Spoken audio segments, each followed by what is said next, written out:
This 4-year-old homeless girl finds a millionaire passed out, left for the vultures. But she comes up behind him and does something that shocks everyone. Please leave a rating from 0 to 10 for my story in the comments. Your opinion is very important, and subscribe to my channel to support my work. I'm counting on your help. The fine morning drizzle cast an icy blanket over the deserted streets of the large industrial city, where the grey buildings towered like sleeping giants. Among the narrow, dimly lit alleys, a tiny figure moved with the caution of someone who'd learned that every sound could mean danger. The 4-year-old girl, so small and fragile she looked barely 2, scavenged the surroundings for any scrap of food to quell the hunger that had haunted her for days. Her bare little feet stepped carefully over shards of glass scattered across the wet ground, while her frozen little hands rummaged through trash cans with the skill of someone who had turned this routine into a matter of survival. The torn, dirty dress barely shielded her from the biting cold, but she'd learned to ignore the discomfort. 2 years living alone on the streets had taught her that complaining brought neither food nor shelter. The muffled sound of stumbling footsteps echoed through the narrow alley, making the child instinctively hide behind a pile of waterlogged cardboard boxes. Her big, frightened eyes watched a male figure stagger into the dead-end alley. The tall, imposing man, even in his wretched state, still bore the marks of striking good looks, reminiscent of the actors from the soap operas she sometimes saw through the brightly lit apartment windows. The 30-year-old businessman tripped over his own feet, his expensive clothes ruined and stained with blood. His face, though swollen from the injuries, retained a natural elegance that clashed brutally with the desperate situation he was in. The furious creditors of his failing family firm hadn't been merciful during the reckoning the previous night. With a moan of pain, the man collapsed against the damp brick wall, slowly sliding to the sodden ground. His consciousness flickered like a candle about to go out, while blood from a deep cut on his forehead trickled slowly, mingling with the rainwater. The last vestiges of his former life of luxury and comfort would dissolve there. In that moment of complete abandonment, the girl watched silently for several minutes, her small heart divided between fear of the unknown and an instinctive compassion that seemed to spring from the depths of her wounded soul. There was something in the vulnerability of that wounded man that stirred painful memories of when her own mother lay unconscious after the terrible accident that had changed her life forever. Moved by a kindness that extreme poverty had failed to destroy, the child cautiously emerged from her hiding place. Her hesitant little steps led her to where the millionaire lay unconscious, breathing with difficulty. For a moment she stood still, observing that face which, even marked by violence, radiated a dormant strength. Without knowing exactly why, the girl extended her small hand and gently touched the man's wrist, feeling the weak but steady beats of his heart. There was life there, a life that needed help, and she knew better than anyone what it meant to be alone and wounded in a world that seemed to have forgotten compassion. With a determination that was surprising in someone so young, the child began to drag the businessman's unconscious body through the wet alley. Every inch required immense effort from her fragile frame, but she persisted, driven by an inner strength she didn't know she possessed. The path to her small makeshift shelter under the overpass seemed endless, but she didn't give up. The refuge the girl had built was little more than a set of cardboard boxes covered by pieces of torn tarp, but it offered basic protection from the rain and wind. There, in that tiny space she called home, she carefully laid the wounded man down, arranging him as best she could on the floor, covered with old newspapers and rags. For 3 endless days, the child cared for the stranger with a dedication that clashed with her own desperate need. She shared the few pieces of stale bread she managed to find with him, moistened his parched mouth with the drops of clean water she collected during the rain, and kept constant watch to protect him from the dangers that roamed the streets. The fever that gripped the businessman during the second day tested the limits of the girl's endurance. She didn't know how to treat wounds or reduce body temperature, but her precocious maternal instinct guided her. She tore pieces from her own dress to clean the cuts on his face, used the precious water to cool his burning forehead, and remained by his side, humming softly, a song her mother used to sing before the accident. On the third day, when the first rays of sunlight managed to penetrate through the heavy clouds, the millionaire finally opened his eyes. The confusion in his gaze gradually gave way to astonishment when he came face to face with the small, angelic figure who watched him with a mixture of relief and worry. For a moment, he thought he was dreaming or delirious, unable to understand how a child so young could be alone in those conditions. The businessman tried to sit up, but a stabbing pain shot through his head like a sharp blade. His still blurred vision slowly focused on the child, who remained crouched beside him, her big eyes reflecting a disturbing maturity for someone so young. The first words he tried to pronounce came out as a hoarse whisper, almost inaudible. Where am I?" he murmured, instinctively reaching into the inside pocket of the Italian leather jacket he always carried. Panic set in when his fingers found only torn, empty fabric. "My wallet! My papers!" The girl tilted her head, observing him with silent curiosity. She didn't fully understand the despair in his voice, but she realized he was looking for something important. With delicate gestures, she pointed to the empty pockets of her ragged dress, shaking her head negatively. There was nothing there when she found him. The millionaire ran his hands through his disheveled hair, trying to process the brutal reality of his situation. No documents, no money, no cell phone. His identity had simply vanished along with his belongings. The man who just days ago commanded meetings in luxurious boardrooms was now completely vulnerable, depending on the kindness of a street child. "What's your name?" he asked gently, his voice filled with a gratitude he couldn't yet fully express. The girl lowered her eyes shyly, playing with the frayed ends of her dress. It had been so long since anyone asked her name that she had almost forgotten what it sounded like when spoken aloud. She whispered her name so quietly that he had to lean in to hear. Willow. The simplicity of that moment, a basic introduction between two human beings, contrasted with the complexity of the situation they found themselves in. He repeated her name slowly, as if testing the sound in his own voice, and saw a small, shy smile light up the child's dirty face. He began to introduce himself but stopped abruptly. What value did his name have now? His reputation, his social standing, everything had collapsed along with his financial empire. He decided to simply say his first name, stripping himself for a moment of all the titles and status that had once defined him. Grant. Hunger soon manifested as a cutting pain in his empty stomach. The businessman had never experienced the real sensation of food deprivation. His meals had always been abundant, served on fine china in the best restaurants in town. Now he watched the girl meticulously divide a small piece of stale bread into two unequal parts, offering him the larger portion with naturalness. "You don't have to," he tried to protest, but she had already placed the piece in his trembling hands.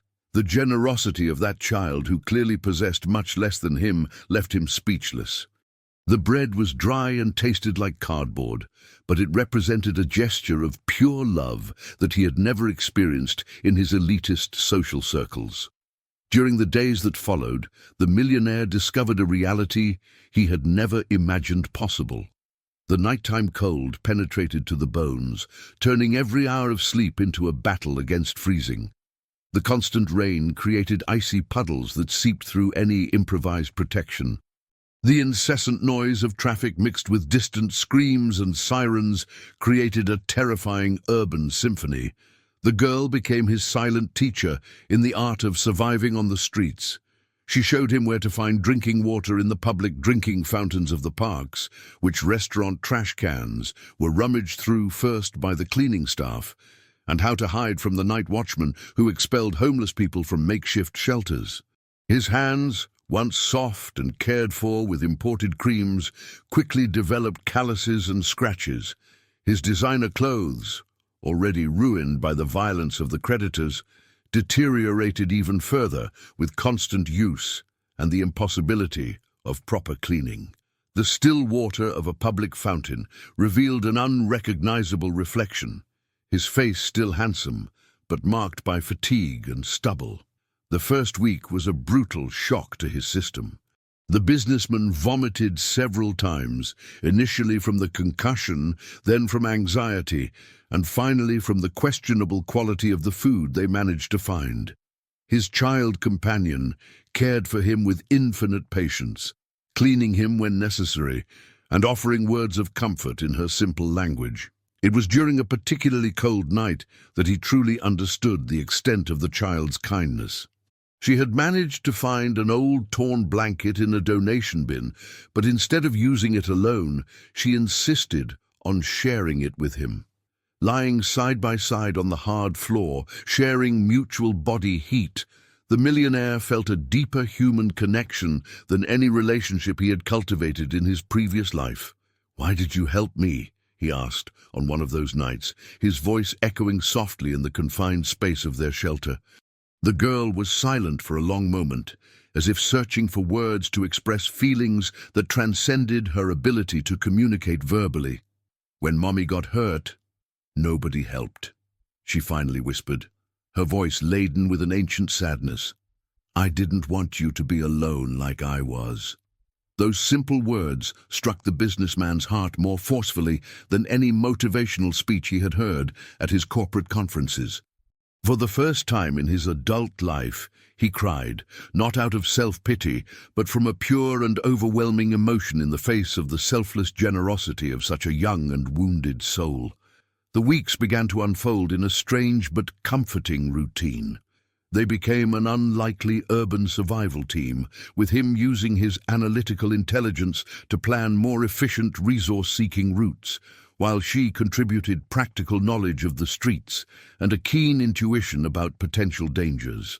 But behind the apparent tranquility of this new existence, the businessman nurtured a silent promise that grew in his heart with each passing day. He knew that his current situation was temporary. His mind still worked with business acumen, and he was gradually beginning to formulate plans to regain his position. When that happened, he promised himself he would repay the kindness of that extraordinary child in ways she couldn't even imagine. The third month of life on the streets brought a discovery that would change everything for the fallen businessman. During one of his morning walks in search of temporary work, he spotted a familiar figure walking towards a stylish commercial building. His eyes widened when he recognized the silhouette of the 28-year-old woman walking with confident strides, wearing an expensive suit that he himself had paid for years ago. His younger sister, the ambitious heiress who had always shown undue interest in the family business, entered the building that once housed the main offices of his company.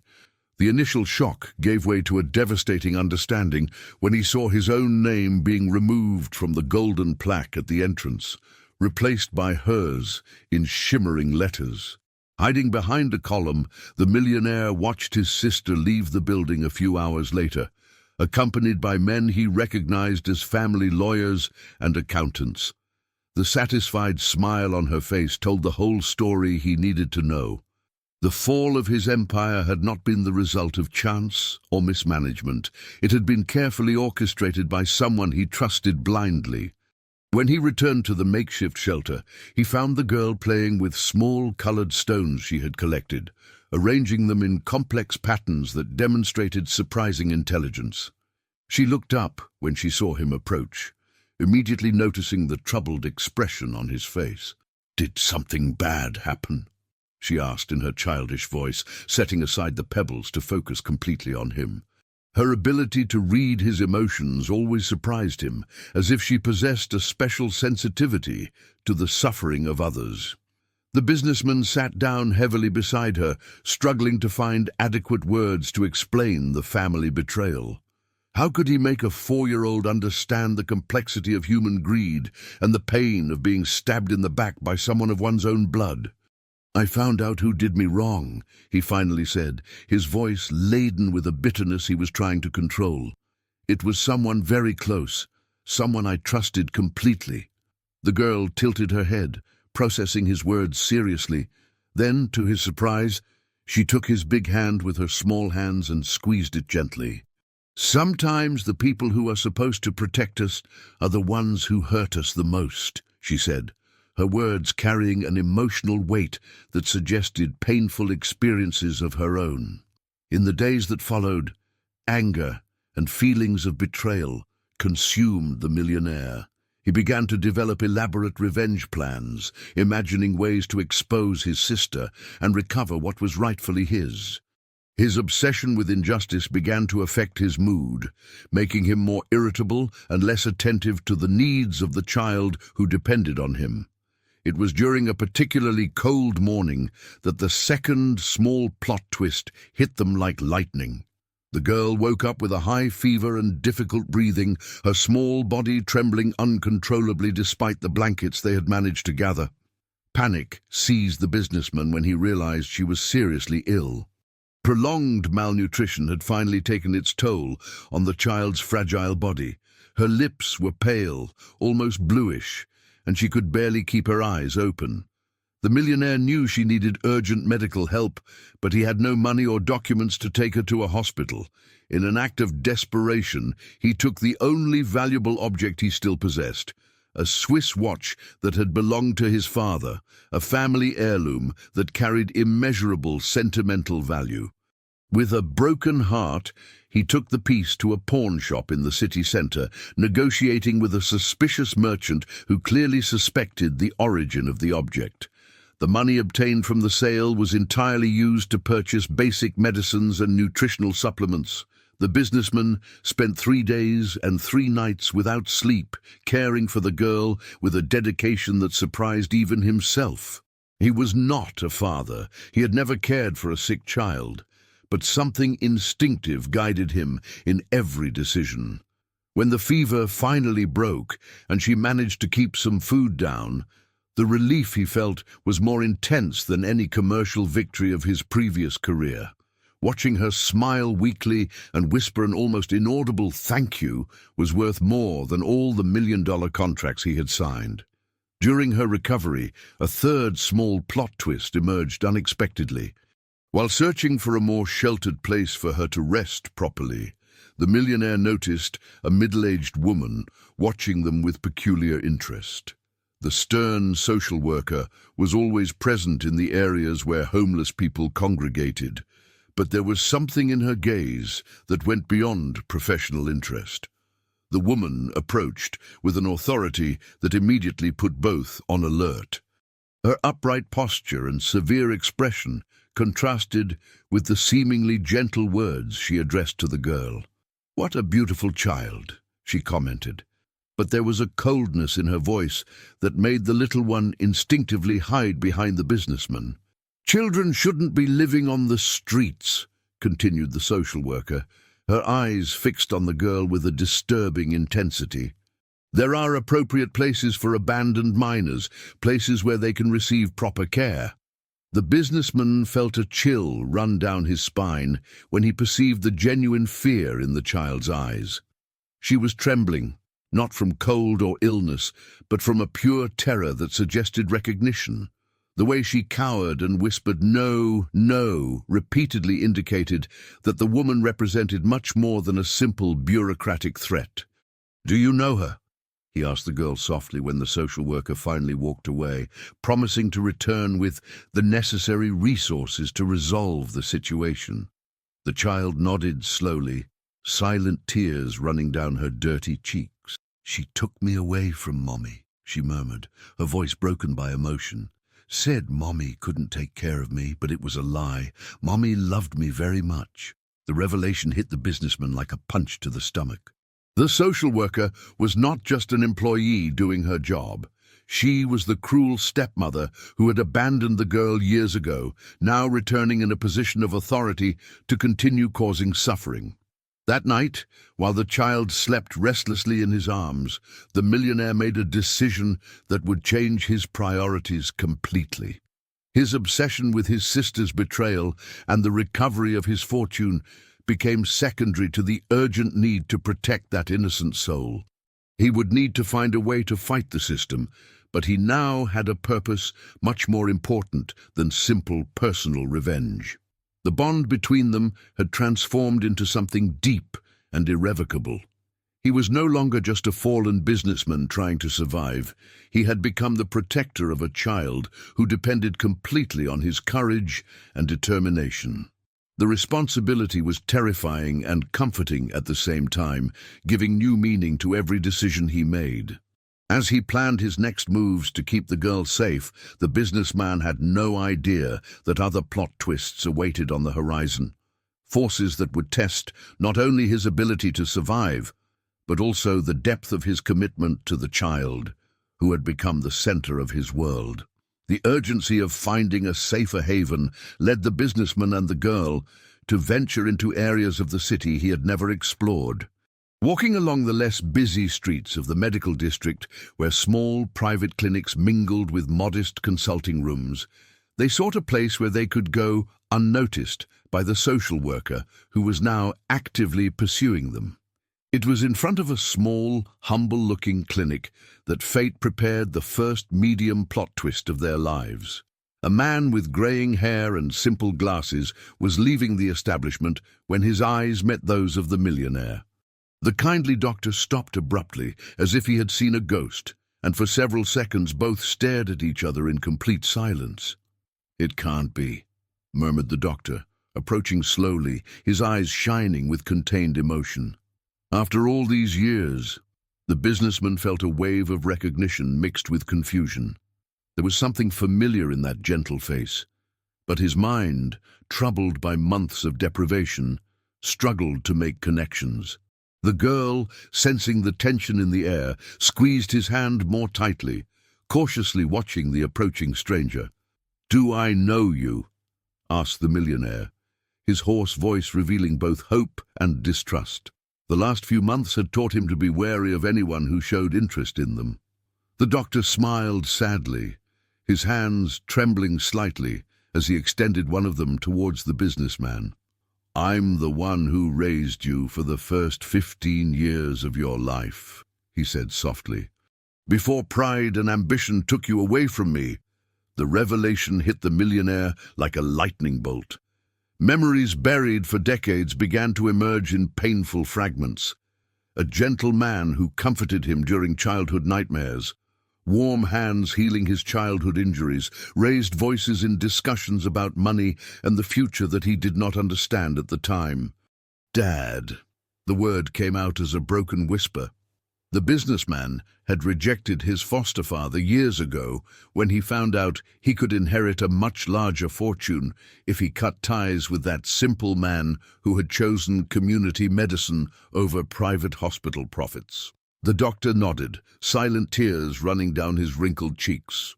"Even after everything, even after you chose money over family, I never stopped loving you as my son." The girl watched the scene with her big, expressive eyes, intuitively realizing she was witnessing something important. Her small hand gently touched the businessman's arm, offering the silent support that had become natural between them. "I was a fool," admitted Grant, his voice laden with regret. "I thought money and status were more important than true love. It took me years to find out how wrong I was." The doctor looked at the child beside Grant, immediately noticing her fragile appearance and the obvious signs of malnutrition. His medical expertise alerted him to the gravity of the situation. "This little one needs care," he said, crouching down to be at the girl's height. "Are you a real doctor?" she asked timidly, her past experiences with authority figures making her maintain a cautious distance. "I am, sweetheart. And I'm going to take very good care of you," replied the doctor with the gentleness that had earned the trust of thousands of patients over the years. In the days that followed, the doctor provided discreet care for both of them. His modest clinic became a refuge where they could take hot showers, receive proper nourishment, and above all, where Willow could be properly examined and treated. The exams revealed severe nutritional deficiencies, but nothing that couldn't be reversed with care and patience. During these regular visits, father and son began to rebuild bridges that pride had destroyed. Grant told about his financial downfall, about how he discovered his sister's betrayal, and especially about how the kindness of that extraordinary child had transformed his perspective on what really mattered in life. "She saved you," observed the doctor one afternoon, watching the girl draw with crayons on the clinic floor. "Not just physically, but spiritually. She brought you back to the path you should have always followed." Grant nodded, understanding for the first time the depth of that truth. The child hadn't just rescued him from a dark alley, she had rescued his lost humanity, his ability to love unconditionally, his understanding of what truly constitutes true wealth. But the tranquility of this period of healing was brutally interrupted when the second medium plot twist manifested in a completely unexpected way. During a visit to the clinic, they found the ambitious sister waiting in the waiting room, her fake smile barely disguising her malicious intentions. "What a wonderful coincidence to find my dear brother here," she said, her honeyed voice masking the venom behind her words. "I was so worried when you disappeared. I've been looking for you everywhere." Grant instinctively pulled the girl closer to him, his protective instincts immediately on alert. He knew his sister too well to believe any demonstration of genuine concern.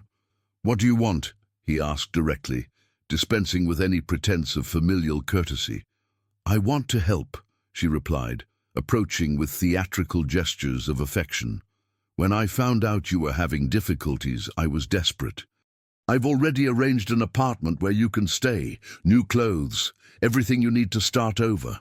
The offer sounded too generous to be true, especially coming from someone who had orchestrated his financial ruin. Grant realized his sister had ulterior motives for this sudden show of generosity. "What about her?" he asked, indicating the girl who was hiding partially behind his legs. The sister's smile became more strained. "Well, obviously, a street child wouldn't be appropriate for your new environment. I've already spoken with the appropriate social services. She will be much better cared for in a specialized institution." The girl began to tremble visibly, traumatic memories of previous separations flooding her mind. Grant felt a cold rage grow in his chest, finally understanding his sister's diabolical plan. She wasn't offering help. She was trying to separate him from the only person who really mattered in his life. She probably planned to use him as a puppet while maintaining control over the family business. But to do that, she needed to remove any influence that might remind him of his new values. "No," he said firmly, picking the girl up in his arms. "Wherever I go, she goes with me. We're a family now." The mask of familial concern finally fell from the sister's face, revealing the calculating coldness behind it. "You've always been too sentimental," she said with disdain. "But don't worry, dear brother. I'm sure we'll find a way to resolve this situation properly." The implicit threat in her words echoed in the air as she withdrew, making it clear that the battle for Grant's soul, and for the girl's safety, was just beginning. The doctor, who had witnessed the entire exchange, shook his head sadly, recognizing the signs of a family storm that was approaching rapidly. The tension after the encounter with the ambitious sister created an atmosphere of constant danger that hung over Grant and Willow like a dark cloud. They knew they needed to keep moving, alternating between different temporary shelters to avoid both the social worker and anyone his sister might send after them. It was during one of these constant changes that the third medium plot twist revealed itself in a completely unexpected way. The girl, who had remained silent for most of the afternoon, suddenly stopped in the middle of a busy street and pointed to a specific commercial building. "There are important papers in there," she said, with a conviction that surprised Grant. Her voice, usually hesitant, carried a strange certainty. "Papers that can help you." Grant followed the direction of her small finger and recognized the building as being the old accounting firm that his company used before the bankruptcy. "How do you know that?" he asked, crouching down to be at her height. The child bit her lower lip, as if struggling with difficult memories. "I saw things," she whispered. "Before I lived on the streets, when Mommy was still with me, I accompanied her to work sometimes." She cleaned buildings at night. Grant's heart raced as he understood the implications. If the girl's mother worked as a night cleaner, she might have witnessed conversations and activities that the executives thought were hidden, and an observant child might have recorded in her memory details that adults would consider insignificant. "Do you remember what you saw?" he asked gently, trying not to put too much pressure on such a young mind. "I remember people arguing about money," she said, closing her eyes as if trying to visualize the scenes. "A woman who looked like you was yelling at men in suits. She kept papers in a hidden place behind the wall." The revelation that his sister had hidden important documents in the accounting office opened up possibilities that Grant had considered lost forever. If he could access those papers, he might be able to prove the fraud and recover not only his company, but also his legal identity. That night, with the help of the doctor who had offered to watch the girl, Grant planned a careful incursion into the building. His foster father knew the night watchman, an older man who had been a patient at the clinic for years and who agreed to allow an emergency medical visit that coincidentally would take them close to the accounting office. Entry into the building was surprisingly simple, but finding the hiding place mentioned by the girl proved to be a greater challenge. Grant spent hours examining the walls of the office, looking for any sign of irregularity. It was only when he remembered the perspective of a 4-year-old that he found the loose panel behind a low table. The hidden documents were more valuable than he had dared to hope. Falsified contracts, fraudulent bank transfers, and above all, correspondence that proved the collusion between his sister and corrupt executives to systematically destroy his reputation and appropriate his assets. But the most shocking discovery came in the form of the fourth medium plot twist. Among the papers, he found records of a secret bank account that he had completely forgotten about. It was an emergency fund that his late father had established years ago, known only to the two of them. The account contained enough resources to restart his financial life, but above all to guarantee a secure future for the girl. When he returned to the temporary refuge where Willow waited with his foster father, Grant found the child sleeping peacefully, holding a drawing she had made during his absence. The paper showed 3 figures holding hands, a tall man, a small child, and an older man with glasses who clearly represented the doctor. "She drew our family," observed the doctor softly, adjusting the blanket over the sleeping girl. "For her, family isn't about blood or money. It's about who chooses to stay by your side during difficult times." The depth of that observation struck Grant deeply. Throughout his adult life, he had confused financial success with happiness, social status with personal worth. Now, watching that child who had lost everything but still managed to love unconditionally, he finally understood what really mattered. The following days were dedicated to careful planning. With the evidence in hand and access to the secret funds, Grant could begin to rebuild his legal life. But every decision was made considering the well-being of the girl first.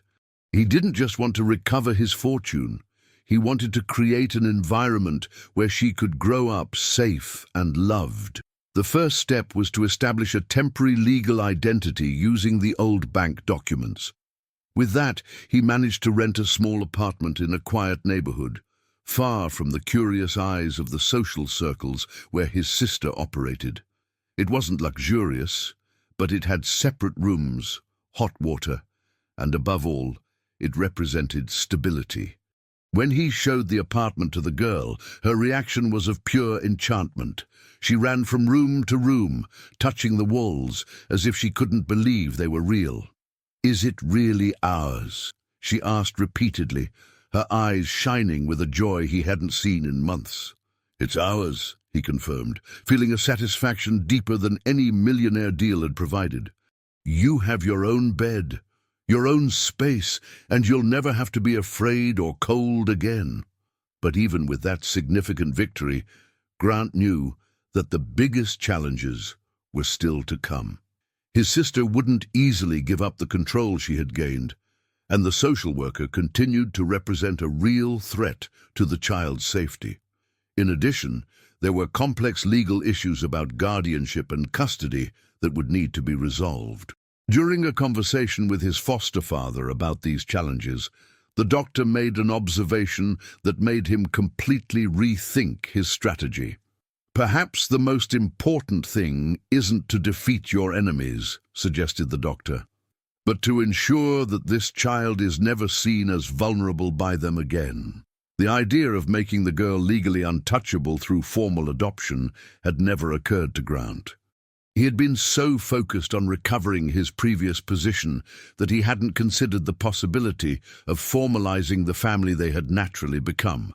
That night, while Willow slept in her new bed in the room decorated with drawings she had made herself, Grant made a decision that would change his priorities forever.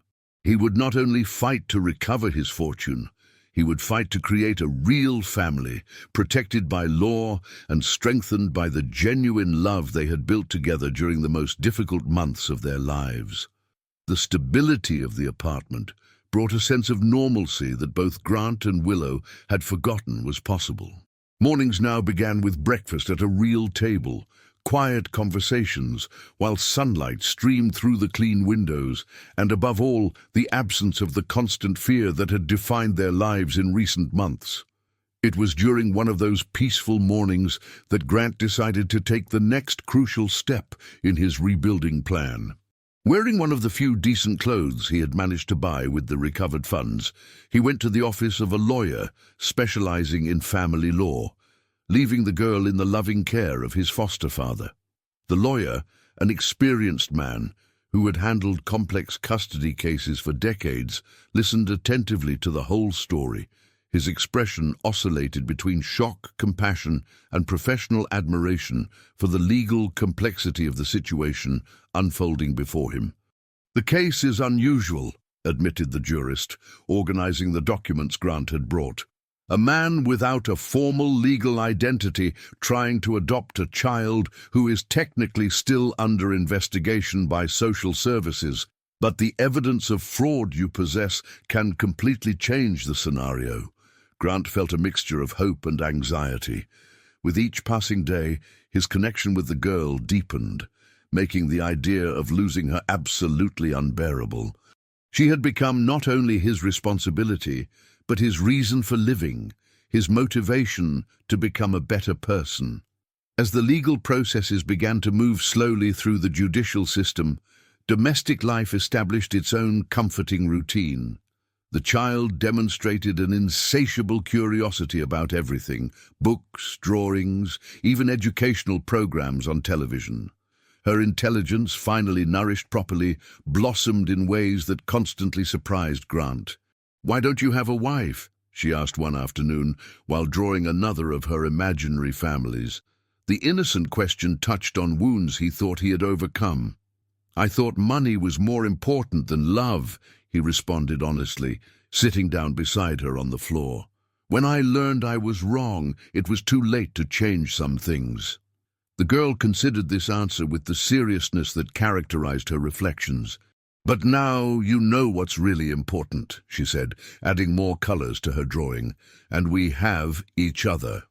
The simplicity of this observation contained a wisdom that left Grant speechless. At 4 years old, she understood concepts about relationships and priorities that many adults never managed to master. It was in this period of relative tranquility that the first major plot twist manifested in a completely unexpected way. During a routine visit to the apartment, the lawyer brought information that changed everything.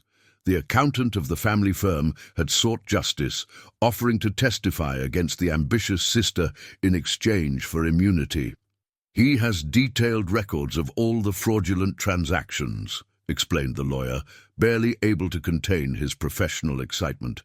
"Apparently, your sister has been blackmailing him for years, forcing him to participate in the scheme.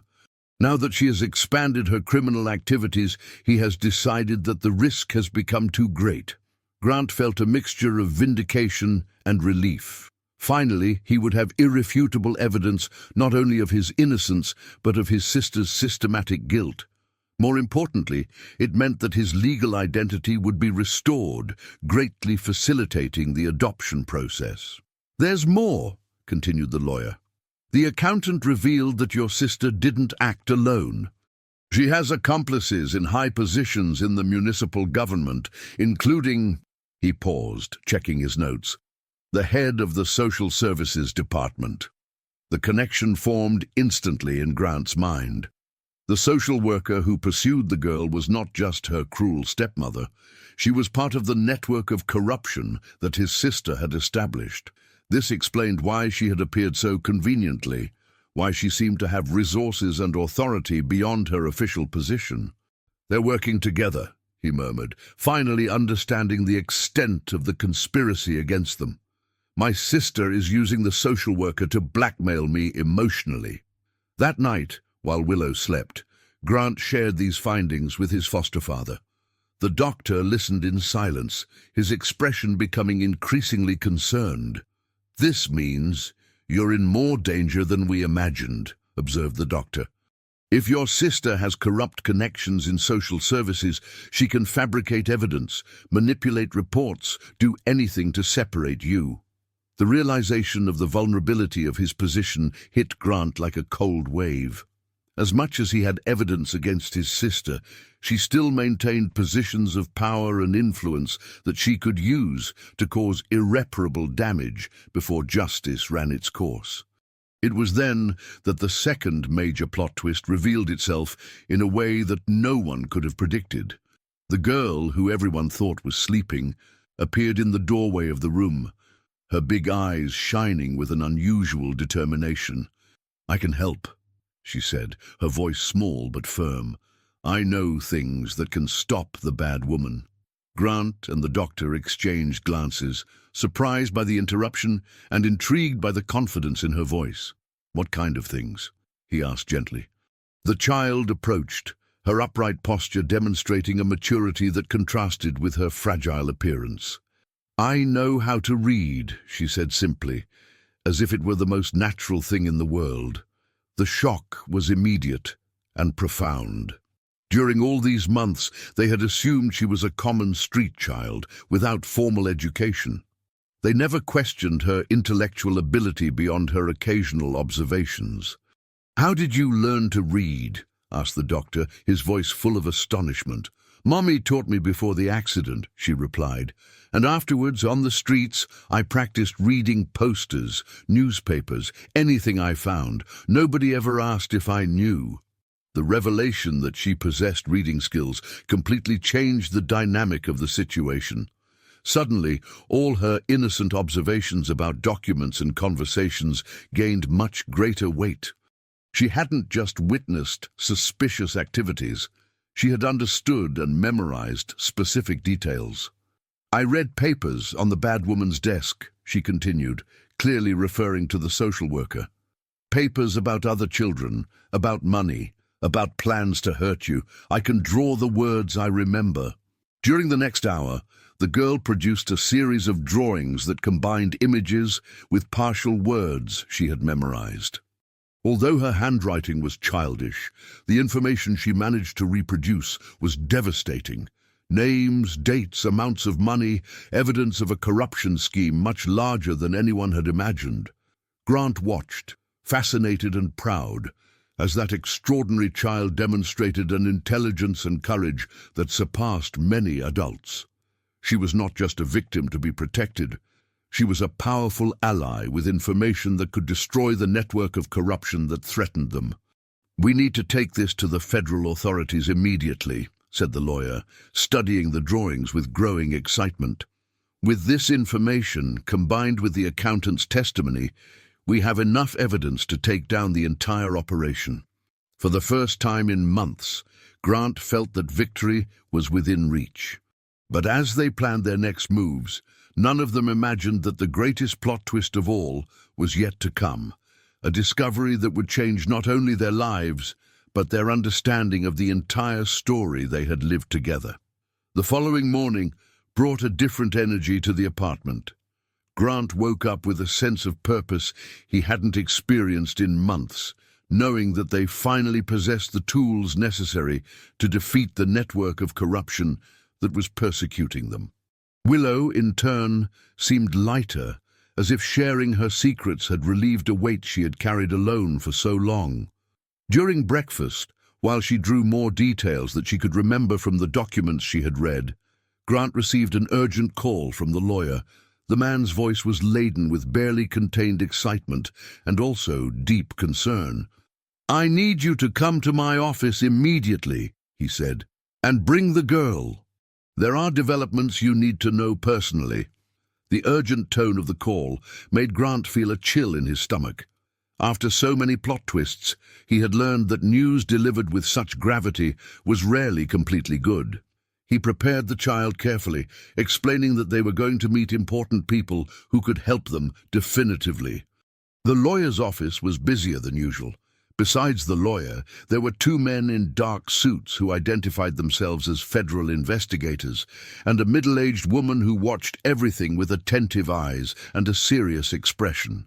"Is this the child who provided the information?" asked one of the investigators, crouching down to be at Willow's height.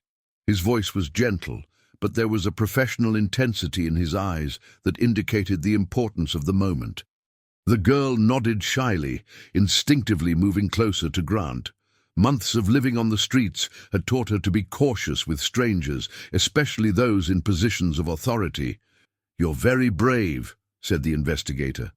"The information you gave us will help many other children who are suffering as you suffered." It was then that the middle-aged woman spoke, her voice laden with an emotion she struggled to control. "There's something else you need to know," she said, addressing Grant. "Something about this child's mother." Grant's heart leaped. During all these months, they had assumed that the girl's mother had left definitively, a victim of the accident that the social worker had mentioned. The possibility that there was more to the story had never been seriously considered. "I'm a federal social investigator," continued the woman. "During our investigation into the corruption network, we discovered irregularities in several custody cases. The case of this child's mother was one that caught our attention the most."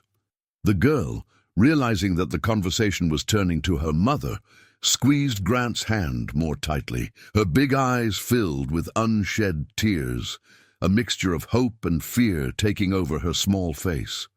"Your mother didn't die in an accident," revealed the investigator, her words falling into the silence of the room like stones in a still lake. "She was illegally separated from you by the corrupt social worker, who falsified documents alleging parental neglect." The shock of the revelation hit both Grant and Willow like a devastating wave. For 2 years, she had carried the guilt for her mother's departure, believing the cruel lie that had been told to her. Grant felt a cold rage grow in his chest, understanding the extent of the psychological cruelty that had been inflicted on an innocent child. "Where is she?" asked the girl, her voice small but laden with a desperate intensity. "Is my mommy alive?" The investigator smiled gently, the first genuine smile she had displayed since the beginning of the conversation. "She's alive, sweetheart. And she's been looking for you every day for these 2 years." The tears that the girl had held back finally streamed down her cheeks, but they were tears of relief and joy, not of sadness. Grant pulled her onto his lap, feeling his own emotions in turmoil as he processed the implications of this discovery. "She's working as a nurse in a neighboring town," continued the investigator. "When she lost custody, she was forced to move to get a job. But she never stopped looking, never stopped trying to prove her innocence." The lawyer spoke up, his voice cautious. "This significantly complicates the legal situation. If the child's mother is alive and was illegally separated from her, she has custody rights that precede any adoption process." The reality of the situation hit Grant like a punch to the gut. After months of building a family with the girl, discovering that she had a living mother who loved her and was looking for her should be wonderful news. But all he could feel was the terror of losing her. "I want to see my mommy," said the girl, looking at Grant with her tear-filled eyes. "But I don't want to leave you. You took care of me when I was alone." The conflict in her small voice perfectly mirrored the emotional struggle that was happening in Grant's heart. He had become this child's father in every way that mattered, but now he faced the possibility of having to give her up for the greater good of reuniting a biological family. "We'll find a way to solve this," he promised, his voice choked with emotion. "The important thing is that you're happy and loved, no matter what happens." The investigator observed the interaction between them with professional interest. "Of course, there are precedents for shared custody or co-adoption arrangements in special cases," she observed, "especially considering the unique circumstances of this situation." One of the federal investigators spoke. "First, we need to complete the arrest of the corruption network. The social worker and her accomplices need to be detained before they can cause more damage or destroy evidence." "What about my sister?" asked Grant, suddenly remembering the architect of his financial downfall. "She's already being investigated," replied the investigator, "with the accountant's evidence and the information that your daughter provided us. We have enough material for multiple charges of fraud, corruption, and child endangerment." The investigator's use of the word daughter did not go unnoticed by anyone in the room. Even in the complex legal circumstances, it was impossible to deny the genuine bond that had formed between Grant and the child. "When can I see my mommy?" asked the girl again, her voice mixing anxiety and hope. "Very soon," promised the investigator. "We're organizing a supervised meeting for later this week. It will be in a neutral environment, with psychological support for everyone involved." As they left the lawyer's office, Grant held the girl's hand tighter than usual.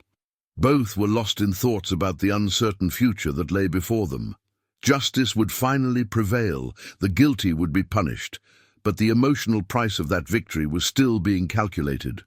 That night, while the child slept restlessly in her bed, dreaming of reunions and separations, Grant remained awake in the living room, watching the stars through the window. In a few days, the entire emotional structure they had built together would be tested in the deepest way possible.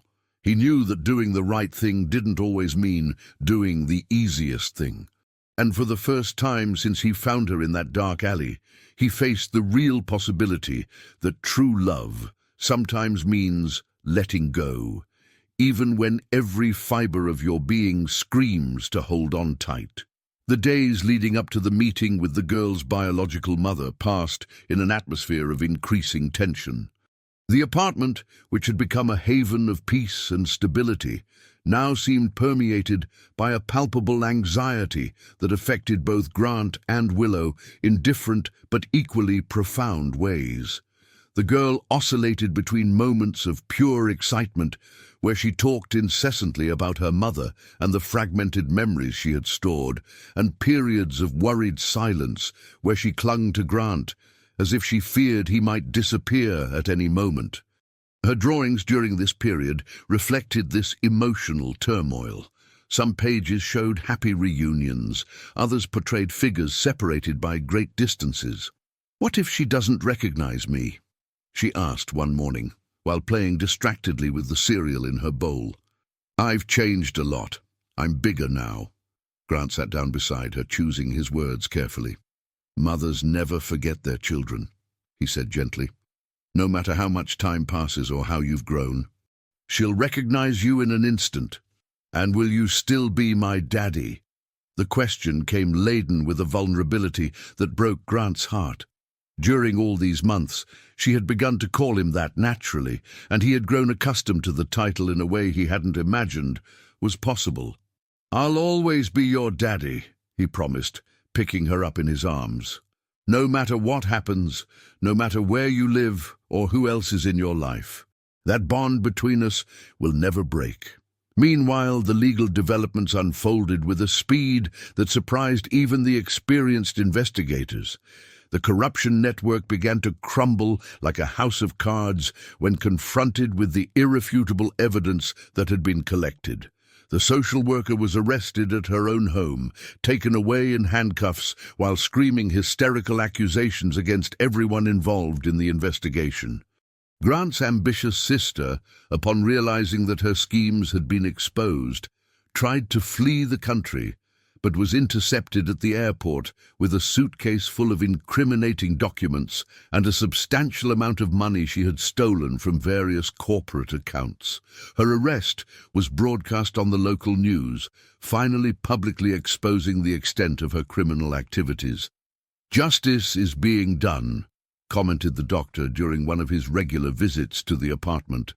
"But I imagine that doesn't make what you're facing emotionally any less complicated." Grant nodded, watching the girl draw on the floor of the living room. "In fact, it makes everything more real. Now that the legal obstacles are being removed, we have to face the issues of the heart." It was then that the day of the meeting arrived. The federal investigator had organized everything in a neutral community center, with psychologists specializing in family reunification and an environment carefully prepared to minimize emotional trauma. Grant dressed the girl in her prettiest dress, combed her hair with extra care, but above all repeated several times that he loved her and that he would be there to support her, no matter what happened. The community center was a welcoming building with colorful rooms and toys strategically scattered to create a relaxing atmosphere.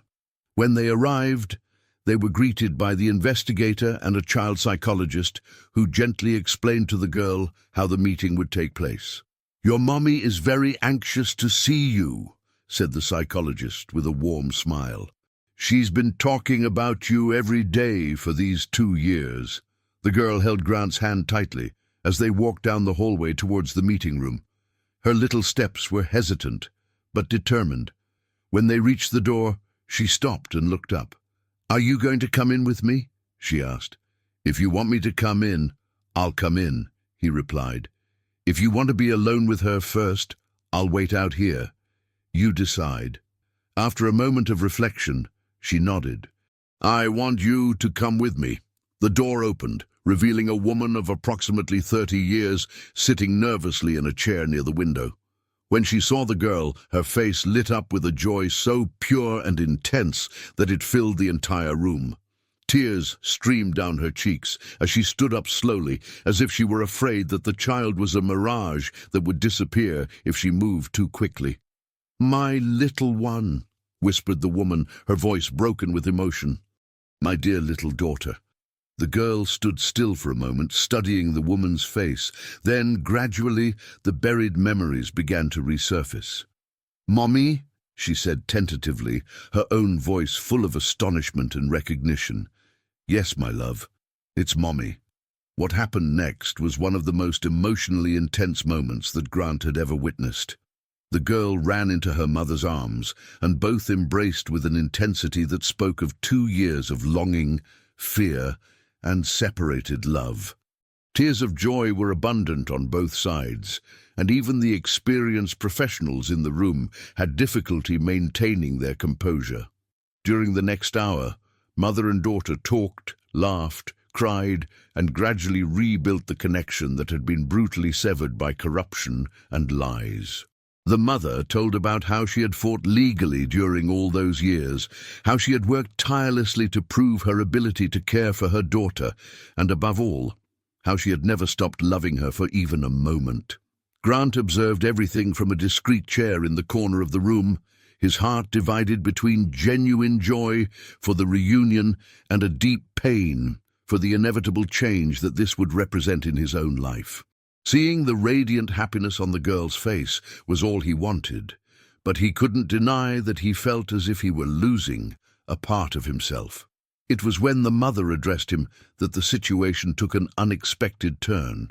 "You're the man who took care of my daughter," she said, approaching with the girl in her arms. "I have no words to express my gratitude." "She took care of me too," replied Grant honestly.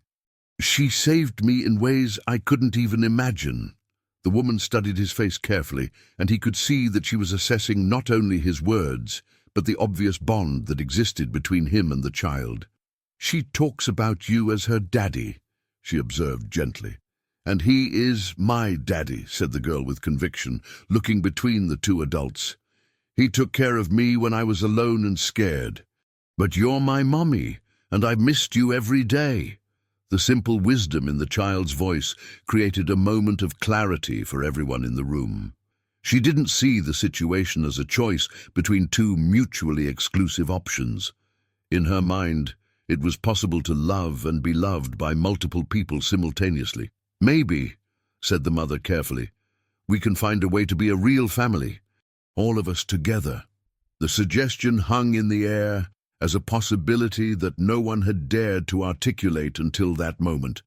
Grant felt a spark of hope grow in his chest while the girl looked between them with eyes shining with expectation. But even as the possibility of a happy resolution unfolded before them, Grant knew that the greatest emotional challenges were still to come. Building an unconventional family would require careful navigation of complex feelings, different expectations, and above all, putting the child's well-being above any personal needs of the adults involved. The weeks that followed the first meeting brought an emotional complexity that none of the adults had fully anticipated. The proposal to form an unconventional family sounded beautiful in theory, but the practical reality proved to be a minefield of conflicting feelings, insecurities, and the constant need to navigate unexplored emotional territories. The girl's biological mother, whose name was Clara, had moved temporarily to the same town to facilitate gradual visits. She rented a small apartment just a few blocks from Grant, creating a physical proximity that intensified both the opportunities and the tensions of the situation. The first visits were carefully supervised and limited to a few hours. The girl showed genuine joy in being with her mother, but also showed anxiety whenever it was time to go home with Grant. It was as if she feared that each separation could be permanent, that the people she loved could simply disappear again. "I don't want to choose," she said one night, after a particularly emotional visit with Clara. "Why do grown-up people always make children choose between people they love?"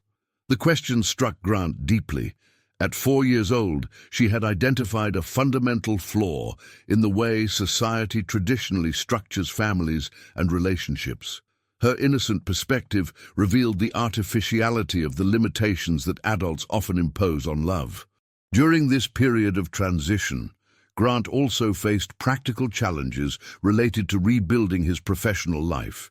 With his legal identity restored and the evidence of fraud formally presented to the courts, he had recovered not only his name, but also access to the assets that his sister had tried to steal.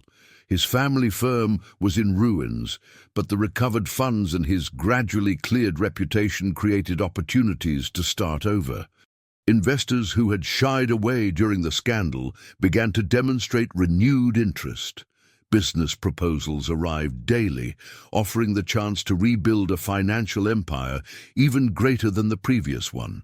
But every business decision was now filtered through a completely different lens. Instead of maximizing profits or expanding equity, his priorities centered on creating stability and security for the girl, in addition to contributing positively to the community that had witnessed his rebirth as a person. "You've changed," observed his foster father during one of their regular conversations. "Before, you talked about business as personal achievements. Now you talk about them as tools to build something bigger." Grant nodded, recognizing the profound transformation that had occurred in his core values. "She taught me that real wealth isn't measured in dollars or net worth," he said, watching the girl play in the clinic's backyard. "It's measured in the depth of relationships and the positive impact you have on people's lives." It was during one of these reflections that an idea emerged that would change not only his professional future, but also offer an unexpected solution to the family challenges they faced. Instead of rebuilding his company focused only on profit, he could create something that combined financial success with social responsibility. The proposal he presented to Clara was ambitious and emotionally charged. He suggested that they create together an organization dedicated to helping families separated by corruption and system neglect, using their personal experience and financial resources to make a difference in the lives of other children and parents who faced similar situations. "It would be a way to transform our suffering into purpose," he explained during a meeting at his apartment with the girl playing quietly a few feet away. "And it would give us a common cause, a reason to work together for the greater good." Clara considered the proposal carefully. Her experience as a nurse had often exposed her to cases of families destroyed by systemic problems, and the idea of being able to do something concrete to help resonated deeply with her own values. "That would mean we'd work together daily," she observed, "that our daughter would grow up seeing her parents collaborate on something meaningful instead of competing for her attention." The word parents, in the plural, pronounced naturally by Clara, created a moment of silent acknowledgement between them. Without formal discussions or official declarations, they had reached a mutual understanding about their roles in the child's life. The girl, who had been listening discreetly while drawing, looked up with interest. "Are you going to help other children who are sad like I was?" "We're going to try," replied Grant. "We're going to use everything we've learned to make sure other families don't go through what we went through." The growing enthusiasm around the project created a family dynamic that none of them had experienced before. Instead of structured visits and scheduled separations, they began to spend time together, planning, discussing ideas, and building something that transcended their individual needs. During one of these planning sessions, the psychologist who had been involved in the case from the beginning made an observation that crystallized what was happening. "You're not just creating an organization," she said. "You're creating a new model of family based on shared purpose and multi-generational love." The truth of that observation became even clearer when the girl began to refer naturally to both Clara and Grant as "my parents" in different contexts, without any sense of conflict or confusion. For her, having two loving parental figures wasn't a complication. It was a blessing.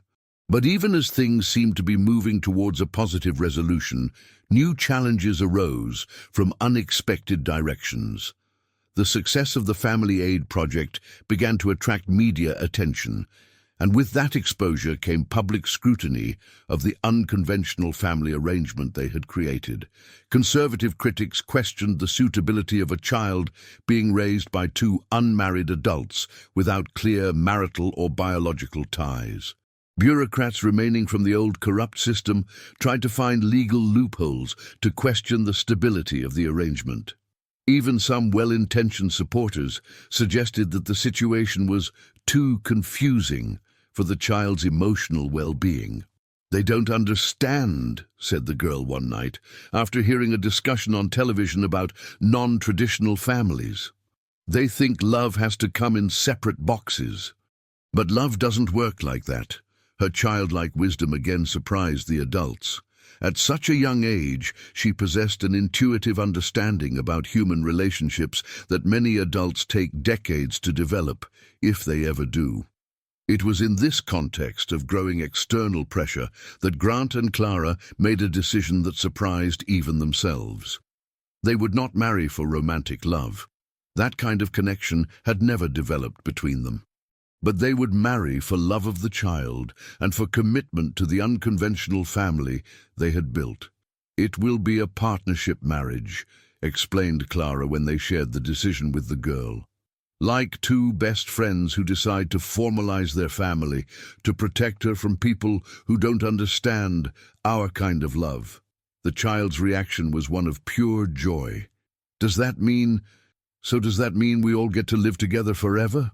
Willow asked, her eyes shining with hope. "That's exactly what it means," Grant confirmed, scooping her up in his arms. "A real family, built not by chance or tradition, but by conscious choice and genuine love." As they planned this shared future, none of them imagined there would be one last twist waiting. a discovery that would add a final and unexpected dimension to the extraordinary story they had lived together. The preparations for the partnership ceremony created an atmosphere of positive expectation that contrasted dramatically with the months of uncertainty they had faced. Willow enthusiastically participated in every decision, from choosing the flowers to selecting the music, treating the whole experience as the greatest adventure of her young life. They had decided on a simple ceremony at the doctor's clinic, surrounded only by the people who really mattered in their lives. The small but well-maintained garden of the clinic would be decorated with the flowers Willow had personally chosen. Sunflowers and daisies, because they're cheerful like our family, in her own words. During the preparations, the organization they had created together also thrived in ways that exceeded their most optimistic expectations.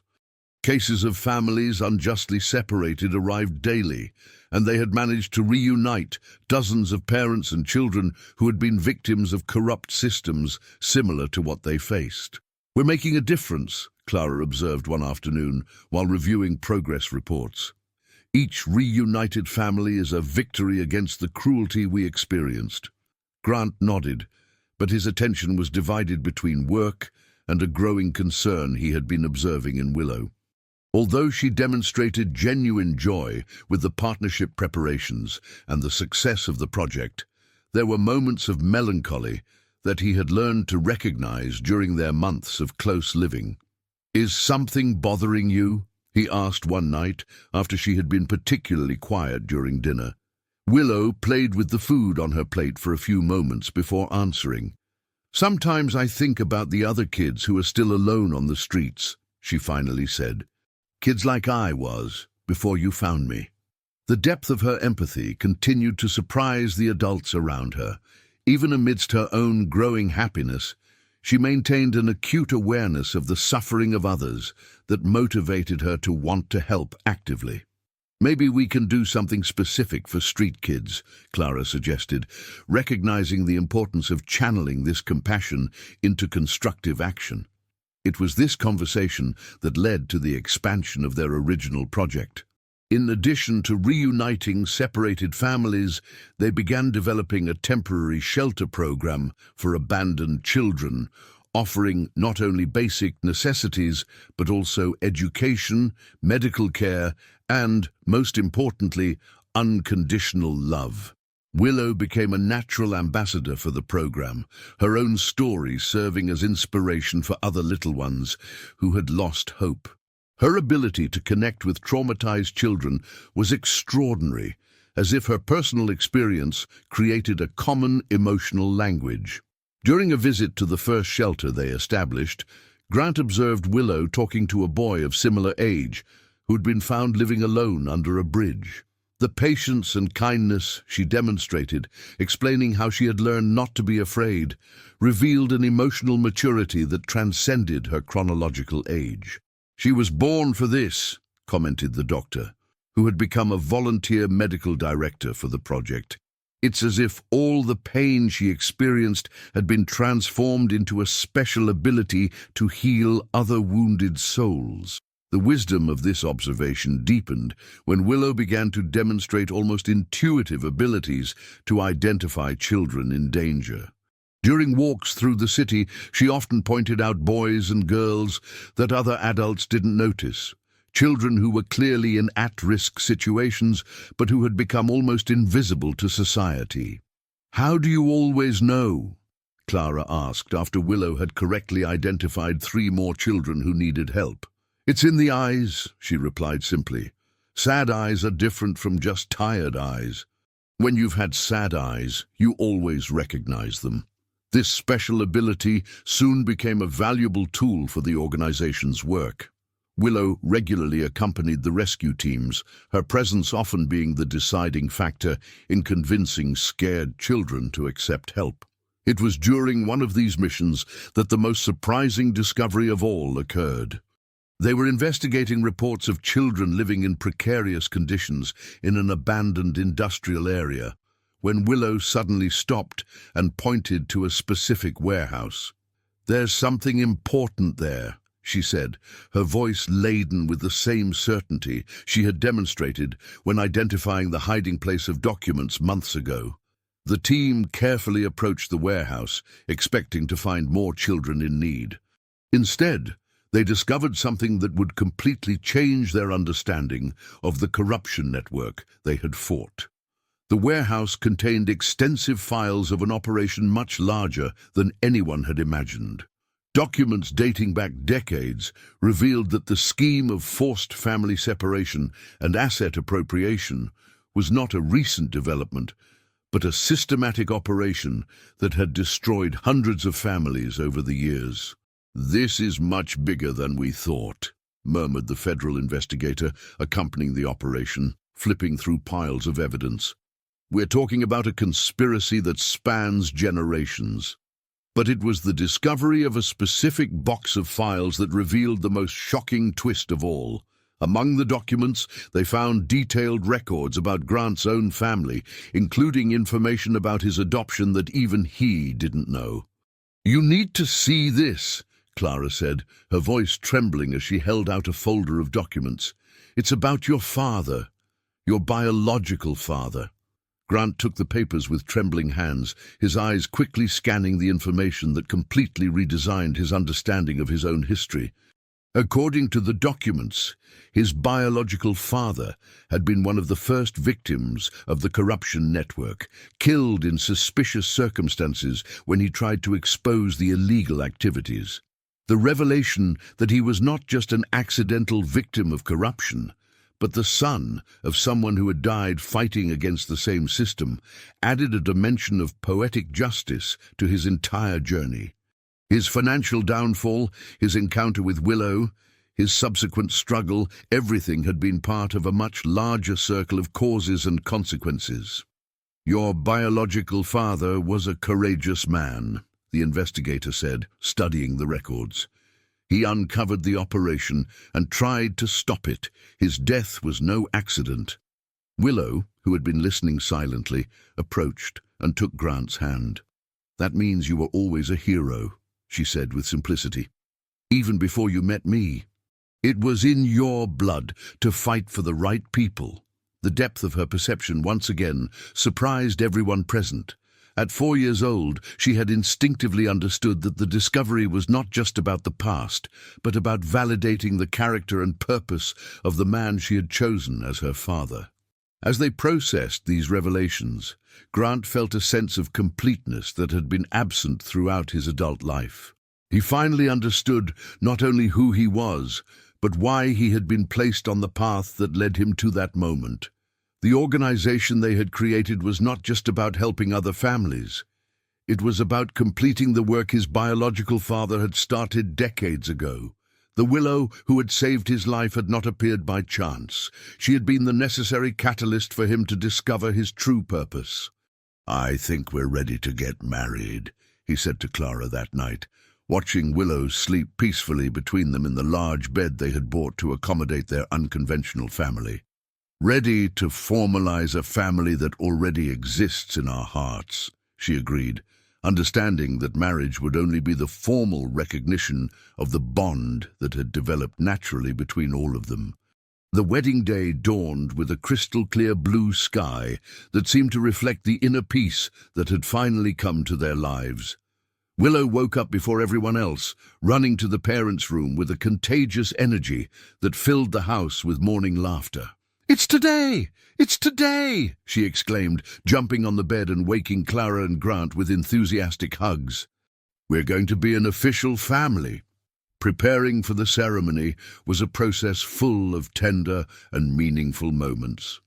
Clara helped Willow dress in the white dress they had chosen together, a simple but elegant model that made her look like a little angel.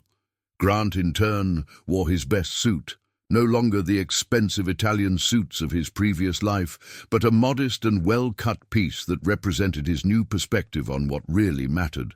The doctor, who had volunteered to officiate the ceremony, arrived early to help with the final preparations. His eyes shone with contained tears as he watched the complete transformation that had occurred in the life of his adopted son. The arrogant and money-obsessed man had become a loving father and a tireless defender of social justice. "Your biological father would be proud," said the doctor, adjusting Grant's tie. "You completed the work he started and created a family in the process." The guests were few, but each represented an important part of the journey they had traveled. The lawyer who had fought for justice, the federal investigator who had exposed the corruption, some of the families they had helped to reunite through their organization, and mainly several children from the shelter who considered Willow as an older sister. The ceremony itself was simple but deeply emotional. When it came time for the vows, Clara and Grant addressed not only each other but mainly the Willow who was between them, holding their hands. "I promise to be not only your partner in this life," said Grant, looking at Clara but directing his words also to Willow, "but to be the best father, protector and friend that our daughter could have. And I promise to honor the love you gave her when I couldn't be present," Clara replied, her own tears flowing freely. "I promise that our family will be built on gratitude, mutual respect and dedication to the well-being of our daughter." When it was Willow's turn to speak, they had decided to actively include her in the ceremony. She positioned herself between the two adults with a solemnity that contrasted with her young age. "I promise to love you both forever," she said, her voice clear and determined, "and I promise to help other children who are sad like I was before. Our family will be big enough for everyone who needs love." There wasn't a dry eye among those present when the doctor officially declared them a family. The applause was warm and prolonged, celebrating not only a partnership, but the creation of something truly special, a family built not by convention or accident, but by conscious choice and unconditional love.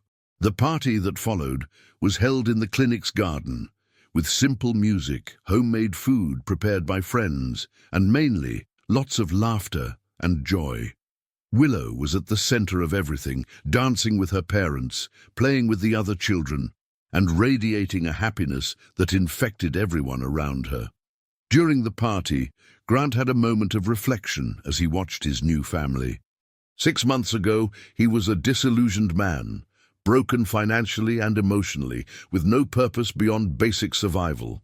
Now, he had found not only his true calling, but a family that completed him in ways he had never imagined possible. "What are you thinking about?" Clara asked, approaching him during a break in the music. "About how a 4-year-old girl managed to teach a 30-year-old man what it really means to be rich," he replied, watching the Willow help one of the younger children from the shelter reach a piece of cake. "She's special," Clara agreed, "but so are you. Not every man would have been able to see beyond his own needs to take care of a strange child." "She was never strange," Grant corrected. "From the first moment I felt she was my responsibility, as if the universe had placed her in my path for a specific reason." That night, after all the guests had left and the Willow finally fell asleep exhausted but happy, Clara and Grant sat in the clinic's garden, watching the stars and processing everything that had happened. "What do we do now?" Clara asked. "We have a family, a home, a thriving organization. For the first time in years, there are no crises to resolve or battles to fight." "We continue the work," Grant replied. "Each child we save, each family we reunite, is a victory against the system that tried to destroy us. And mainly, we raise our daughter to become even stronger than us." During the weeks following the wedding, life established a new and satisfying rhythm. The mornings were dedicated to the work of the organization.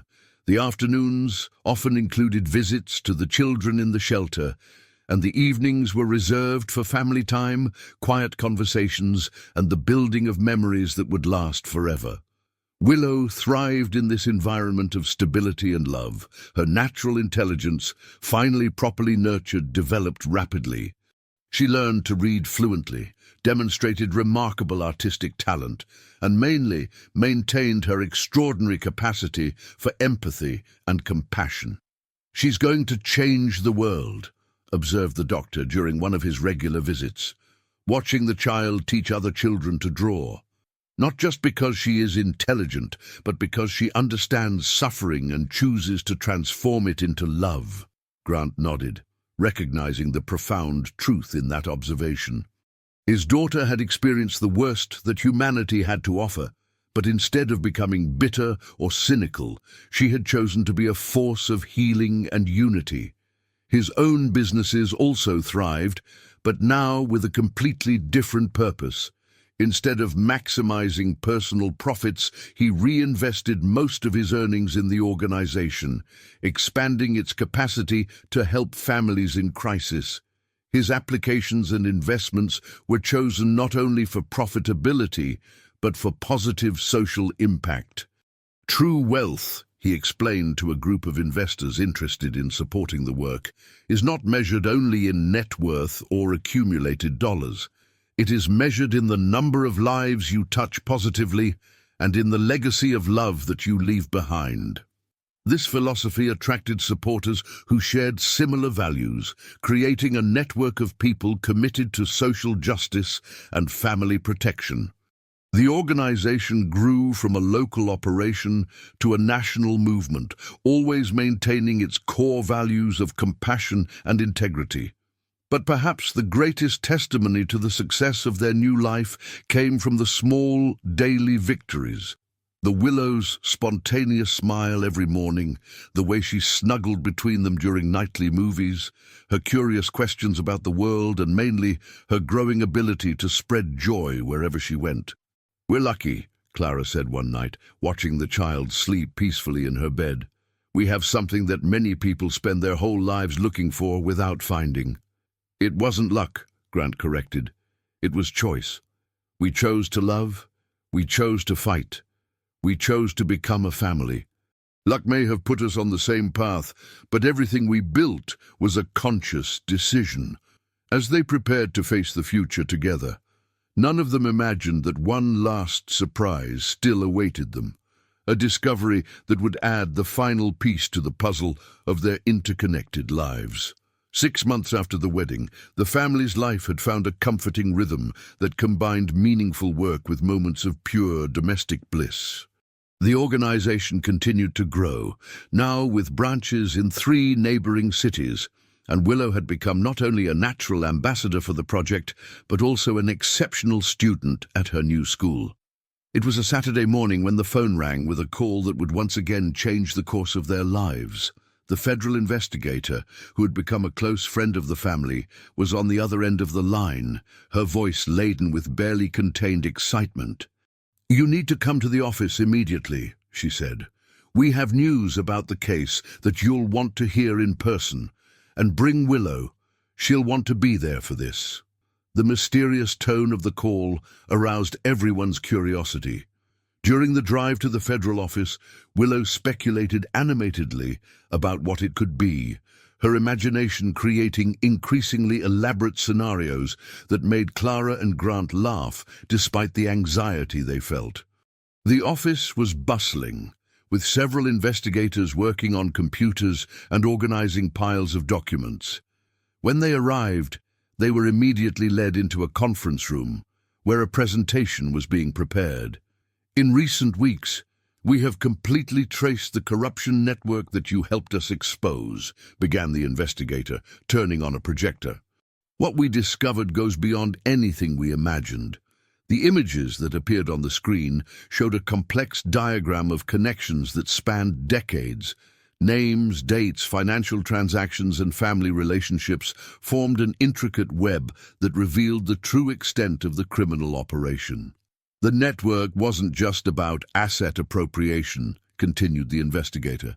"It was an elaborate system of social engineering designed to identify and destroy families who possessed valuable resources or who posed threats to the system."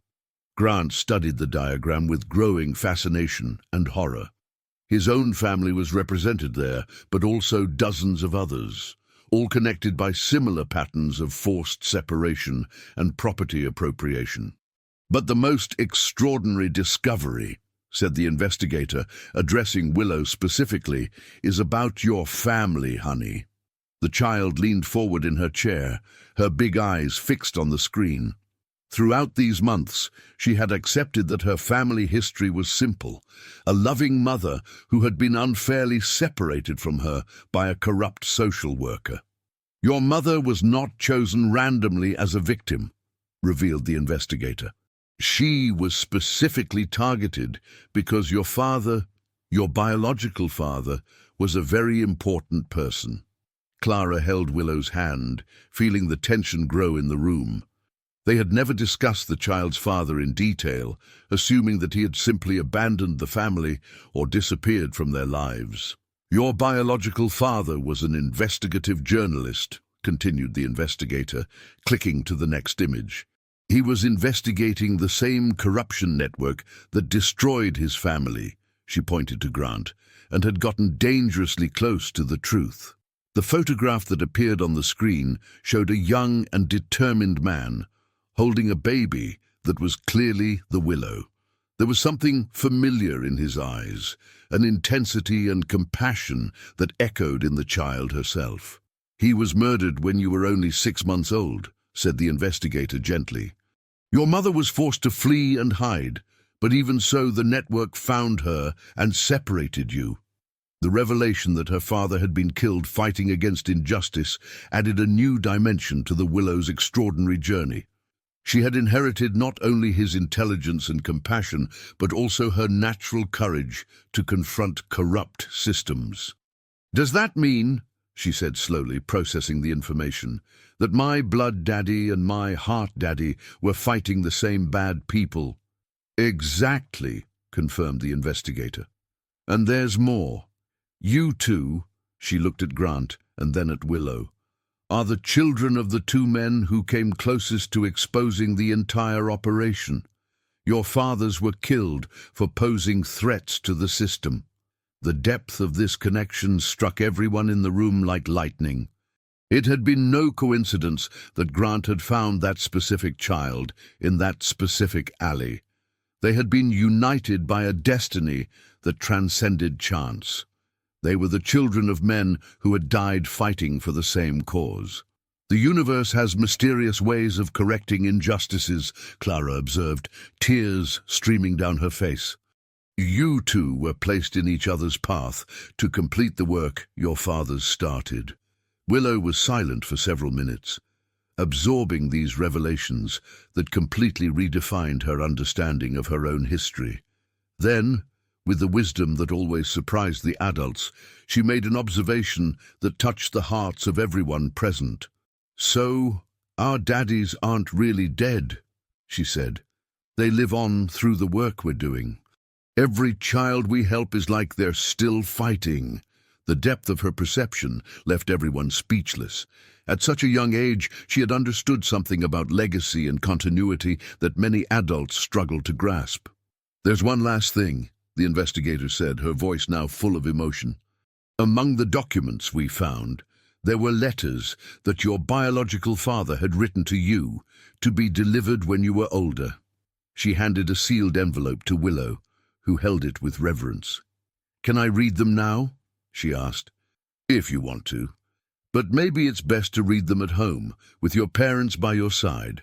The drive back home was made in contemplative silence. Each processed the revelations in different ways, but all understood that they had just discovered the final piece of the puzzle that explained how their lives had intertwined. At home, sitting together on the living room couch, Willow carefully opened the envelope. Inside were several letters, written at different moments during the first months of her life. Clara read the letters aloud, her voice choked with emotion. The words revealed a loving father, who knew the risks he faced, but who was determined to leave a legacy of love and justice for his daughter. He had written about his dreams for her future, about the importance of fighting for the oppressed, and mainly about how true love always finds a way to persist. "My little warrior," Clara read, "if you are reading this, it means that I was not able to be present to guide your steps. But I trust that the universe will place special people in your path, people who will understand your importance and help you to become the force for good that I know you can be." The last letter was particularly prophetic. "You were born to heal the world, my love. Your compassion will be your strength, your intelligence will be your tool, and your pure heart will be your guide. Find people who share your values and build with them a family based on chosen love, not just shared blood." When Clara finished reading, Willow snuggled between her parents, holding the letters against her chest. "He knew," she said simply. "He knew you would come find me." Grant hugged his unconventional family tighter, finally understanding that his entire journey, from wealth to poverty, from isolation to family, from selfishness to compassion, had been a necessary path to becoming the person that this extraordinary child needed in her life. "We are more than a family," he said. "We are the continuation of a legacy of justice that will endure for generations." That night, as Willow slept peacefully with her biological father's letters carefully stored on her nightstand, Clara and Grant talked about the future they were building together. They knew there was still much work to do, many children to save, many families to reunite. But they also knew that they possessed something precious and rare, a family built on purpose, love, and the determination to make a difference in the world. It was a legacy that honored both the parents they had lost and the future they were creating for their extraordinary daughter. A year had passed since the revelations about the biological parents, and Willow had grown not only physically, but emotionally, developing a maturity that continued to surprise everyone around her. Now 5 years old, she had become a natural leader among the children in the shelter, using her own experience to guide other little ones through their healing processes. The family organization had expanded to become a national reference in family reunification and child protection. Politicians, social workers, and human rights activists regularly visited their facilities to learn about their innovative methods, which combined legal rigor with genuine compassion. During one of these official visits, Willow once again demonstrated her extraordinary ability to touch hardened hearts. A skeptical senator, known for his resistance to social programs, had arrived prepared to question the effectiveness and costs of the project. But after a 15-minute conversation with the child about her own journey and her vision for helping other children, he left the meeting completely transformed, becoming one of the organization's biggest advocates in Congress. "She has a gift," Clara observed, watching Willow patiently explain to a new child how to adapt to life in the shelter. "It's not just intelligence or compassion. It's something deeper, an ability to see directly into people's souls and find exactly the right words." Grant nodded, recognizing the truth of that observation. His daughter possessed a rare combination of emotional wisdom and purity of purpose that made her almost magnetic to people of all ages and backgrounds. But it was during a routine visit to one of the organization's branches that the most unexpected discovery of all occurred. Willow was talking to a newly rescued child when she suddenly stopped in the middle of the sentence, her eyes fixing on something on the opposite wall of the room. "I know that woman," she said, pointing to a black and white photograph that was part of an exhibition about the history of social work in the region. Clara and Grant approached to examine the image. The photograph showed a young woman in a nurse's uniform from the 1960s, posing next to a group of orphaned children. There was something familiar in her face, a subtle resemblance that was difficult to define. "Where did you see that woman?" Clara asked gently. "In my dreams," Willow replied simply. "She always appears in my dreams when I'm sad. She tells me everything will be okay." The local administrator of the branch, a grey-haired lady who had worked in the area for decades, overheard the conversation and approached. "This photograph is from 1965, she explained. "The nurse was known in the region for her exceptional dedication to abandoned children. They say she saved hundreds of lives during her career." "What was her name?" Grant asked, feeling a strange premonition. "Helena Santos," replied the administrator. An extraordinary woman. She herself had been an orphan, but instead of becoming bitter, she dedicated her entire life to helping other children in the same situation. The last name struck Clara like lightning.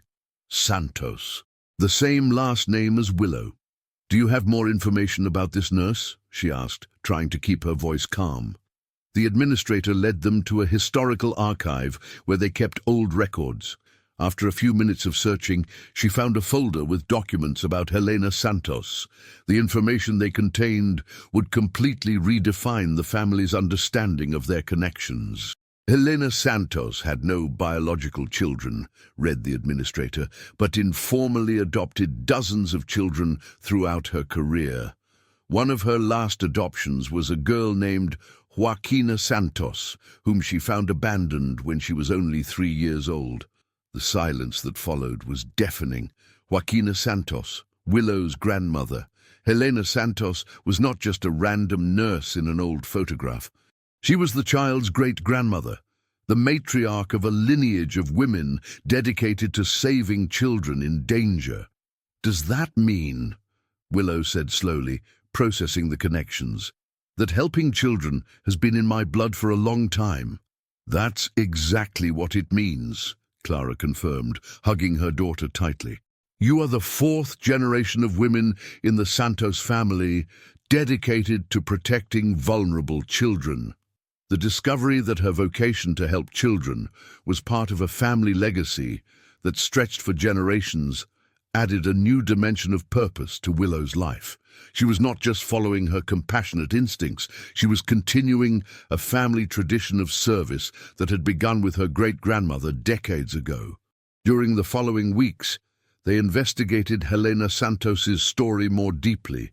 They discovered that she had kept detailed diaries about each child she helped, records that revealed extraordinary stories of rescue, healing, and transformation.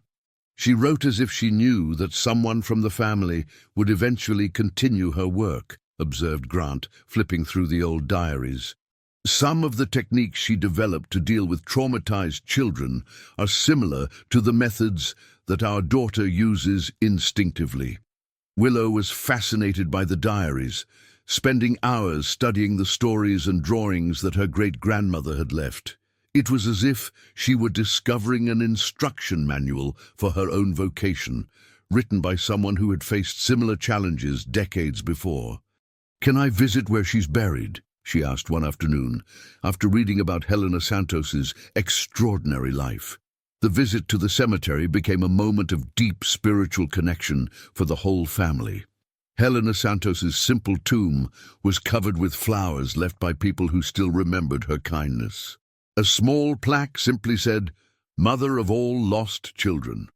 Willow was silent for several minutes before the tomb, as if she were having a silent conversation with her great-grandmother. Finally, she placed a drawing she had made at the base of the tombstone, an image of 4 women holding hands, representing Helena, her grandmother Joaquina, Clara, and herself. "I promise to keep taking care of the children," she whispered. "I promise to make you proud." During the drive back home, Willow was unusually quiet, clearly processing the magnitude of the discoveries about her family heritage. When she finally spoke, her words revealed a deep understanding about her place in the world. "I think I know why I dream about her," she said. "She's teaching me things, even after she's gone, like a teacher who never stops teaching." "And what does she teach you?" Clara asked. "That love never ends. That when you help a child, you are planting seeds that will grow and help other children in the future, like a chain that never breaks." The depth of her perception left the adults once again impressed.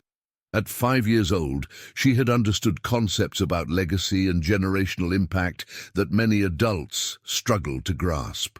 That night, as the family prepared for bed, Willow made an announcement that revealed her growing determination. "When I grow up," she said, "I want to build a special school, a school for children who have gone through bad things, where they can learn not only normal subjects, but also how to heal their hearts." "That's a beautiful dream," Grant said, "and I'm sure you'll be able to achieve it." "It's not just a dream," she corrected seriously. "It's a plan. I'm going to study hard, learn everything I can about helping children, and then I'm going to build the best school in the world." As they watched their extraordinary daughter fall asleep, Clara and Grant talked about the future that was unfolding before their family. They knew that they had raised not just a happy and healthy child, but a future leader who would carry forward a legacy of compassion that stretched for generations. "She's going to change the world," Clara said softly. "She's already changing it," Grant replied. "One child at a time, one heart at a time." There was only one chapter left to complete this extraordinary journey, but they already knew that the end would only be the beginning of a new story. The story of a girl who transformed her pain into purpose and her experience into wisdom to help countless other children who were still waiting for their own chance to fly. 5 years had passed since that cold morning, when Grant woke up injured in a dark alley, saved by the kindness of a child who barely knew the meaning of the word hope. Now, watching his 10-year-old daughter speak to an audience of 500 people at an international conference on children's rights, he could hardly believe the extraordinary transformation that their lives had experienced. Willow, now a confident and articulate preteen, had become the youngest official ambassador of the organization they built together. Her innovative educational program was being implemented in 12 countries, and her special school for traumatized children had become a world model, receiving visits from educators and psychologists from every continent.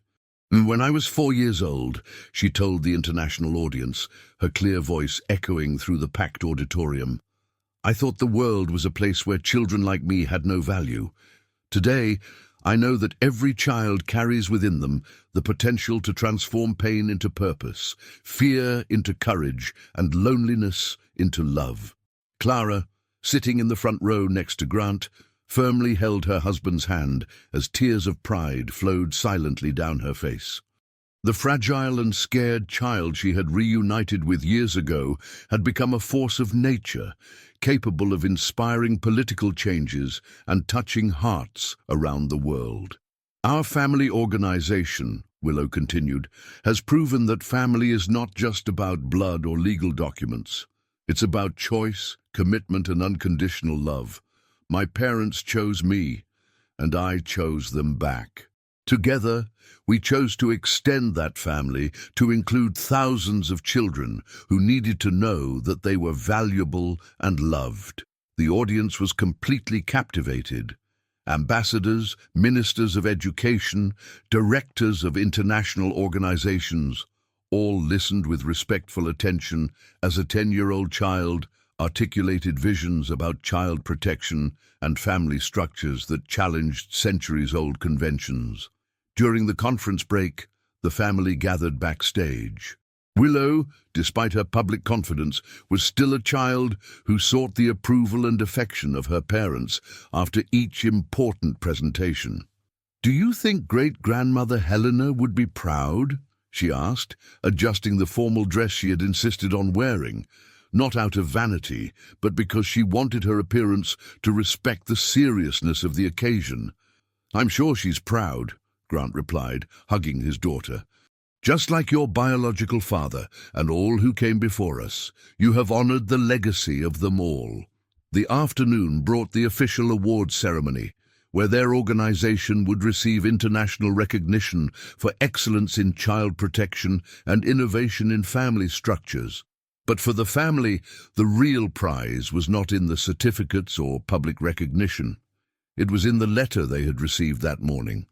The letter came from a young woman of 23 who had been one of the first children rescued by their organization when she was only 7 years old.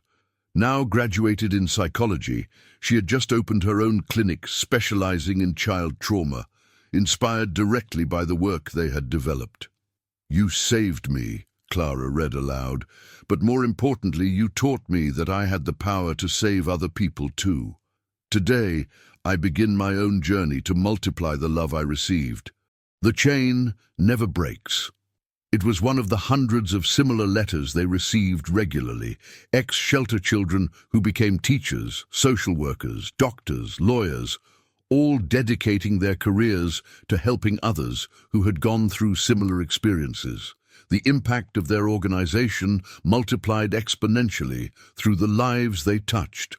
"That's what makes me happiest," Willow said, carefully storing the letter along with the others she collected. "And knowing that every child we help will help other children when they grow up, like planting a seed that turns into a tree that produces millions of seeds." During the awards ceremony, when it came time for the family to go on stage to receive the recognition, something extraordinary happened. Instead of just the three of them going up, dozens of young people who had been helped by their organization joined them on stage, a powerful visual representation of the multiplying impact of their work. "This award is not ours," Willow said into the microphone, looking at the crowd of young people around her. "It belongs to every child who had the courage to believe that they deserved love, to every adult who chose to reach out instead of turning away, and mainly to all who proved that family is a choice we make every day." The ovation that followed lasted more than 5 minutes.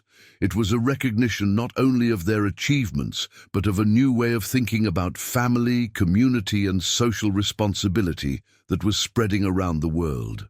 That night in their hotel, the family had their traditional reflective conversation that ended each important day. It was a ritual they had developed over the years, a moment to process experiences, share feelings, and plan for the future. "Sometimes I'm afraid," Willow admitted, huddled between her parents on the big bed in the hotel room. "Afraid that all this responsibility is too big for me." "You know what your biological father wrote about that?" Clara asked, picking up one of the letters they always carried when they traveled. "He said, 'Courage is not the absence of fear, but the decision that something is more important than fear.' And you know what the secret is?" added Grant. "You're never going to carry that responsibility alone. We are a family, a team. We face everything together." During the following years, Willow continued to grow in wisdom and impact. At 15, she had written a book about child resilience that became required reading in psychology courses. At 18, she was accepted to the best universities in the world, but chose a local one so she could continue working daily with the family organization. At 21, when she officially took over the leadership of the organization, she had expanded its activities to 53 countries. But more important than the numbers were the stories. Thousands of children who had found loving families, biological parents who had been reunited with lost children, and mainly a new generation of young adults dedicated to perpetuating the cycle of healing and love. On her college graduation day, the family gathered in the same clinic garden where Clara and Grant's wedding had taken place years ago. The doctor, now with completely white hair but still vibrant, had prepared a small, intimate celebration. "Do you know what my greatest pride as a grandfather was?" he asked, looking at the young woman that Willow had become. "It wasn't seeing you win awards or international recognition.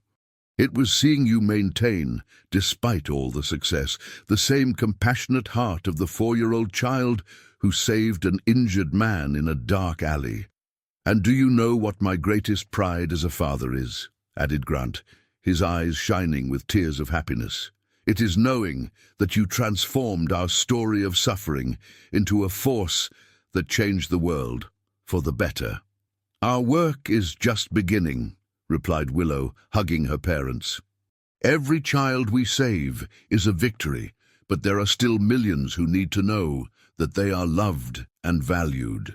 As the sun set over the garden where so many important moments of their lives had happened, the family contemplated the future they continued to build together.